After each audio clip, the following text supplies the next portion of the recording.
In this video, I'm going to go over the course settings basics. This is the home page for my course. To go into the course settings, on the left hand side you'll click here on course settings. Now you saw this screen when you created your course. This is where you got your course ID. It'll tell you who the course owner is and who the teacher is. And here is the course name. If I want to change the name of the course, I could do that here. Availability and access. Under available, you should always have this box checked for an active class to make it available to students. If you uncheck this box, it'll no longer show up when a student logs into their account. You may want to do this after a course has been completed if you don't want a student going into a past course, or if you're doing some grading and you don't want the students to go in there and see their grades while you're doing some calculations. But basically, if you have this box unchecked, the students won't be able to see it. So if you have this box checked, the students will see it. Lock for assessment. It's not a very widely used feature, but you can use it. Essentially what this would do is, let's say you had a test or an important assignment that was coming up and it was 1.6 and you had it locked into 1.6. That would mean when a student goes into the course, the only thing they would be able to see is 1.6. Even after they completed 1.6, that is all they would see because you have that locked for assessment. The only way a student can get to anything else outside of what it's locked on is when you change this and unlock it. So if you had a time where you wanted everybody in your class to be working on 1.6 and nothing else, you may want to lock that for a day. But that's what lock for assessment is for, essentially, is to make sure the students can only access one part of the class if you want to lock it in.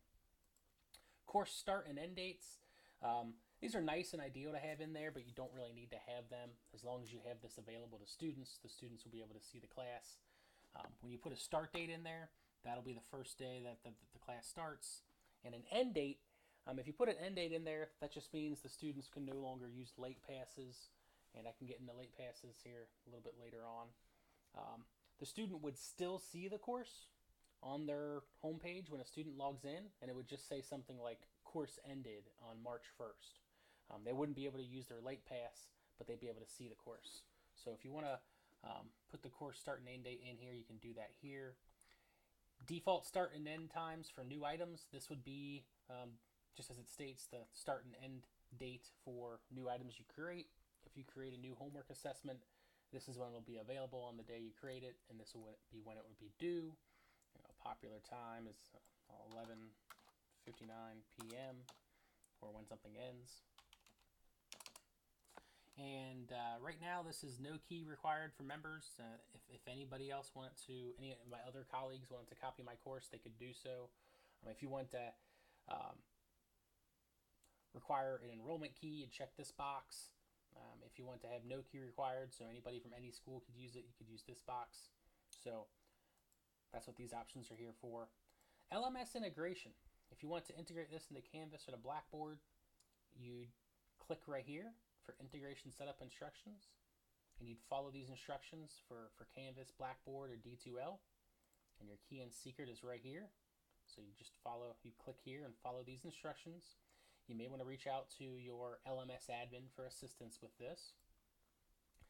And then additional options, this is where we get into late passes. I mentioned this in a couple other videos. It's a fantastic feature. Right now this class does not have any late passes. But if I wanted to give every student in my class 3 late passes, and every late pass extended the assignment by 48 hours, what this would mean is I wouldn't have to have a student email me or call me for an extension. If a student missed an assignment, I could have a conversation on day 1 letting all the students know that they have 3 late passes, and every late pass extends the assignment by 48 hours. So if I were a student and there was an assessment that was due on the 14th, and today is the 15th, I could log into my account, I could use one of my late passes, and I'd only have 2 left, and that would extend the due date by 48 hours, and I'd have some more time to complete the assessment. You can turn the message system on or off for students to email you, and then you can decide whether or not you want to link to the forum or the calendar on the home page for the student. The calendar is where you see which is due, and the forum list is showing list of questions in our forum. A forum is a great tool to keep students on task and within the program. When a student is using our program and has a question regarding a particular assessment or a particular question, they can post that to the forum. The forum goes to the teacher and every other student in the class. So I would recommend keeping that on. It's nice to see what questions are being asked in the forums, and it can promote collaboration between students. So once you have all the settings set up to your liking, you just click submit, and that'll update your settings.